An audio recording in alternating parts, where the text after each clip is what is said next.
ಧನುಸ್ಸು ರಾಶಿ ಉದ್ಯೋಗಿಗಳಿಗೆ, ವೃತ್ತಿಪರರಿಗೆ ತೃಪ್ತಿಯನ್ನು ಕೊಡ್ತಕ್ಕಂತಹ ದಿವಸ ಇದಾಗಿರುತ್ತೆ. ಹಾಗಾಗಿ ಅದರಲ್ಲಿ ಸಮಾಧಾನವನ್ನು ಹೊಂದಬಹುದು.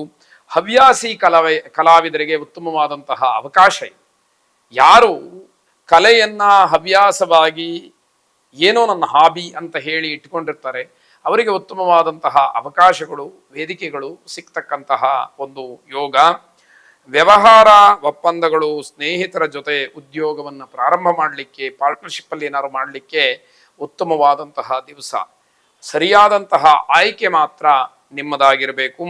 ವಿದ್ಯಾರ್ಥಿಗಳಿಗೆ ಶುಭ ಲಾಭ ಎಲ್ಲವೂ ಕೂಡ ಇರತಕ್ಕಂತಹದ್ದು. ವಿದ್ಯಾಕ್ಷೇತ್ರಕ್ಕೆ ಪೂರಕವಾದಂತಹ ಅಗತ್ಯವಾದಂತಹ ವಸ್ತುಗಳು, ಅದಕ್ಕೆ ಬೇಕಾದಂತಹ ಪಠ್ಯ ಸಾಮಗ್ರಿಗಳು ನಿಮಗೆ ವಿಶೇಷವಾಗಿ ದೊರಕತಕ್ಕಂಥದ್ದಾಗತ್ತೆ. ಬಹಳ ದಿವಸದಿಂದ ಅಂದ್ಕೊಂಡಂತಹ ಕೆಲಸ ಈ ದಿವಸ ಈಡೇರ್ತಕ್ಕಂಥದ್ದು. ಹಾಗಾಗಿ ಅದು ಕೂಡ ಒಂದು ರೀತಿಯ ಸಮಾಧಾನವಾಗುತ್ತೆ. ಇರುವುದರಲ್ಲಿ ತೃಪ್ತಿ ಪಡಬೇಕು, ಆಗ ಮಾತ್ರ ಸುಖ ಇರತಕ್ಕಂಥದ್ದು. ನಮಗಿಲ್ಲ, ನಮಗೆ ಆ ಯೋಗ್ಯತೆ ಇಲ್ಲ, ಅದನ್ನು ನಾವು ಬಯಸಿದರೆ ಅದು ತಪ್ಪಾಗತ್ತೆ. ಬಯಸುವಂತಹದ್ದು ತಪ್ಪಲ್ಲ, ಆದರೆ ದುರಾಸೆಯಿಂದ ಬೇಕೇ ಬೇಕು, ಪಡ್ಕೊಳ್ಬೇಕು ಅಂತಕ್ಕಂತಹ ಹಠ ತೊಂದರೆಯಾಗತ್ತೆ. ತಪ್ಪನ್ನು ಮಾಡಿದ ಹಾಗಾಗತ್ತೆ. ತಪ್ಪಿನ ಪ್ರಚೋದನೆ ಸಮಾಜಕ್ಕೆ ಸಂದೇಶವಾಗಿ ರವಾನೆಯಾಗುತ್ತೆ. ಇದು ಯಾವುದೂ ಕೂಡ ಒಳ್ಳೆಯದಲ್ಲ ಅಂತ ಹೇಳುವಂಥದ್ದು. ಈಶ್ವರಾರಾಧನೆಯನ್ನು ಮಾಡಿ ಶುಭವಾಗಿ.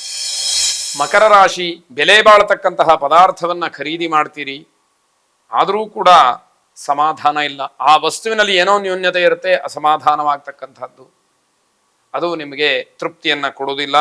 ಅನುಭವಿಗಳ ಮಾರ್ಗದರ್ಶನ ಏನೋ ಸಿಕ್ಕತ್ತೆ, ಆದರೆ ಅದು ಯಾವುದೂ ಉಪಯೋಗಕ್ಕೆ ಬರೋದಿಲ್ಲ. ಅಳವಡಿಸ್ಕೊಳ್ಬೇಕು ಅಂತಕ್ಕಂತಹ ಮನಸ್ಥಿತಿ ಇರಬೇಕಲ್ಲ, ಅದು ಬಹಳ ಮುಖ್ಯವಾದಂಥದ್ದಾಗತ್ತೆ.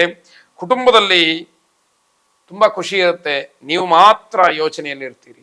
ಕುಟುಂಬದಲ್ಲಿ ಎಲ್ಲರೂ ಕೂಡ ಸಂತೋಷವಾಗಿರ್ತಾರೆ, ನೀವು ಏನೋ ಆಕಾಶವೇ ತಲೆ ಮೇಲೆ ಬಿದ್ದ ಹಾಗೆ ಯಾವುದೋ ವಿಚಾರದಲ್ಲಿ ಮಗ್ನರಾಗಿ ಆಲೋಚನೆಯನ್ನು ಮಾಡ್ತಾ ಇರ್ತೀರಿ. ಉತ್ತಮವಾದಂತಹ ಸಮಯದಿಂದ, ಉತ್ತಮವಾದಂತಹ ಅವಕಾಶಗಳಿಂದ ವಂಚಿತರಾಗ್ತಕ್ಕಂಥದ್ದು ಅಂದರೆ ಹೀಗೆ. ಇದನ್ನ ಗಮನಿಸದೇ ಇದ್ದರೆ ಕಷ್ಟವಾದೀತು. ವಿದೇಶ ಸಂಪರ್ಕ ಇರತಕ್ಕಂಥವರಿಗೆ ಧನಲಾಭ ಇದೆ. ಹಾಗಾಗಿ ವಿದೇಶಿ ವಿಚಾರಗಳು ನಿಮಗೆ ಅನುಕೂಲವನ್ನು ಮಾಡಿಕೊಡ್ತಕ್ಕಂಥದ್ದಾಗತ್ತೆ. ಹೊಸ ಆಸ್ತಿಯನ್ನು ಖರೀದಿ ಮಾಡ್ಬೋದು, ಆ ವಿಚಾರವಾಗಿ ಚರ್ಚೆಯನ್ನು ಮಾಡ್ಬೋದು. ಇವೆಲ್ಲವೂ ಕೂಡ ನಿಮಗೆ ಅನುಕೂಲಕರವಾಗಿದೆ. ಮನೆಯಲ್ಲಿಯ ಸಾಕು ಪ್ರಾಣಿಗಳಿಂದ ಸ್ವಲ್ಪ ತೊಂದರೆ ಕಾಣುವಂತಹ ಸೂಚನೆ ಇದೆ.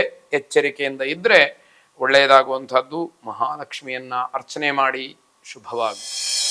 ಕುಂಭರಾಶಿ, ನಿರೀಕ್ಷೆ ಮಾಡಿದಂತಹ ಕೆಲಸದ ವಿಚಾರವಾಗಿ ನಿಮಗೆ ಸಿಟ್ಟು ಬರತಕ್ಕಂಥದ್ದು. ಅದಕ್ಕೆ ವಿರುದ್ಧವಾದಂತಹ ವಾತಾವರಣಗಳ ಸೃಷ್ಟಿಯಾದರೆ ನಿಮ್ಮ ಕೋಪ ಅಧಿಕವಾಗ್ತಕ್ಕಂಥದ್ದಾಗತ್ತೆ.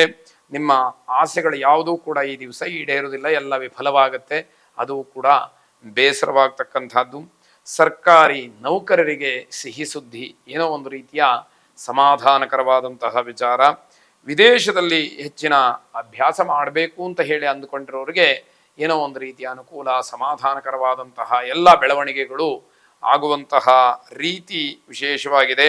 ಶರೀರದಲ್ಲಿ ಏನೋ ಒಂದು ರೀತಿಯ ನೋವು ಕಾಣಿಸ್ಕೊಳ್ಬೋದು, ಬೇಸರವಾಗುತ್ತೆ. ಅದಕ್ಕೆ ಹೆದರಬೇಕಾದಂಥದ್ದು ಅಥವಾ ಇನ್ಯಾವುದೋ ರೀತಿಯ ಭಯಭೀತಿಗಳನ್ನು ಮನಸ್ಸಿನಲ್ಲಿ ಇಟ್ಕೊಳ್ತಕ್ಕಂಥದ್ದು ಯಾವುದೂ ಕೂಡ ಬೇಡ. ಬೇರೆಯವರನ್ನ ಅವಲಂಬನೆ ಮಾಡಿಕೊಂಡಿರೋರಿಗೆ ತೊಂದರೆಯಾಗತ್ತೆ, ಸಮಸ್ಯೆ ಆಗತ್ತೆ. ಎಲ್ಲವುದಕ್ಕೂ ಕೂಡ ಬೇರೆಯವರನ್ನ ಆಶ್ರಯ ಮಾಡಿಕೊಂಡೇ ಇದ್ದರೆ ಕಷ್ಟ ಸಾಧ್ಯವಾಗ್ತಕ್ಕಂಥದ್ದು. ಅಯ್ಯಪ್ಪ ಸ್ವಾಮಿಯನ್ನು ಪೂಜೆ ಮಾಡಿ ಶುಭವಾಗಿ. ಕೊನೆಯದಾಗಿ ಮೀನರಾಶಿ, ಬೇರೆಯವರ ಕೆಲಸವನ್ನು ಅವಮಾನ ಮಾಡಬಾರ್ದು, ಅನುಸರಿಸಬಾರ್ದು. ಅದರ ಬಗ್ಗೆ ಯಾವುದೇ ರೀತಿಯ ಅಭಿಪ್ರಾಯ ಭೇದವನ್ನು ಹೇಳಬಾರದು. ಅದು ನಿಮ್ಮ ದೊಡ್ಡ ಗುಣವಾಗುತ್ತೆ. ಸಣ್ಣ ಪುಟ್ಟ ತಪ್ಪುಗಳಿದ್ರೂ ಕೂಡ ಸೂಕ್ಷ್ಮವಾಗಿ ಅದನ್ನು ತಿದ್ದಿ ಸರಿಪಡಿಸ್ತಕ್ಕಂತಹ ಉದಾತ್ತ ಮನೋಭಾವ ನಿಮ್ಮಲ್ಲಿ ಇರಬೇಕಾಗತ್ತೆ. ಸಹೋದ್ಯೋಗಿಗಳ ಜೊತೆಯಲ್ಲಿ ಸಾಮರಸ್ಯವನ್ನು ಕಾಯ್ದುಕೊಳ್ಬೇಕಾಗತ್ತೆ. ಅವರ ಜೊತೆಯಲ್ಲಿ ಚೆನ್ನಾಗಿರಬೇಕು. ಆಗ ಮಾತ್ರ ನಿಮ್ಮ ಕೆಲಸಕ್ಕೂ ಕೂಡ ಅವರಿಂದ ಸಹಕಾರ ಸಹಾಯಗಳು ಸಕಾಲದಲ್ಲಿ ಒದಗತಕ್ಕಂಥದ್ದಾಗತ್ತೆ. ಸಣ್ಣ ಪುಟ್ಟ ವಿಚಾರಗಳಿಗೆ ಕೋಪದಿಂದ ವರ್ತಿಸ್ತಕ್ಕಂಥದ್ದು ಬೇಡ. ಏನೋ ಸಣ್ಣ ತಪ್ಪಾಗತ್ತೆ, ಅದಕ್ಕೆ ನೀವು ಕೂಡ ಸಿಟ್ಟು ಮಾಡಿಕೊಂಡು ಅದು ಹೀಗೆ ಅಂತ ಹೇಳಿ ಕೂಗಾಡ್ಬಿಟ್ರೆ ಆ ಕೆಲಸವೂ ಕೂಡ ಹಾಳಾಗ್ತಕ್ಕಂಥದ್ದಾಗಿ ಇರುವಂಥದ್ದು. ಕಾಲು ನೋವಿನ ಸಮಸ್ಯೆ ನಿಮಗೆ ಕಾಡಬಹುದು, ಸ್ವಲ್ಪ ಗಮನಿಸ್ಕೊಳ್ಳಿ. ತಾತ್ಸಾರ ಬೇಡ. ತೀರ್ಥಯಾತ್ರೆ, ಗುರುದರ್ಶನ ಇದೆಲ್ಲವುದಕ್ಕೂ ಕೂಡ ಅವಕಾಶ ಇದೆ. ಅಂತಹ ಪವಿತ್ರವಾದಂತಹ ಕೆಲಸದಿಂದ ನಿಮ್ಮ ಶರೀರವನ್ನ, ಮನಸ್ಸನ್ನ, ಮನೆಯನ್ನ ಎಲ್ಲವನ್ನೂ ಕೂಡ ಪವಿತ್ರೀಕರಿಸ್ಕೊಳ್ಳೋದಕ್ಕೆ ಅವಕಾಶ ಇರತಕ್ಕಂಥದ್ದು. ಉತ್ತಮ ಕೆಲಸಕ್ಕಾಗಿ ಹಣ ವ್ಯಯವನ್ನು ಮಾಡ್ತೀರಿ, ಸಮಾಧಾನವಾಗುತ್ತೆ. ಅದು ನಿಮಗೆ ಎಲ್ಲ ರೀತಿಯಿಂದಲೂ ಕೂಡ ಅನುಕೂಲವನ್ನ ಮಾಡಿಕೊಡುತ್ತೆ. ಶಿವಮಂತ್ರವನ್ನ ಪಠನೆ ಮಾಡಿ ಅಥವಾ ಶ್ರವಣ ಮಾಡಿ ಶುಭವಾಗಿ.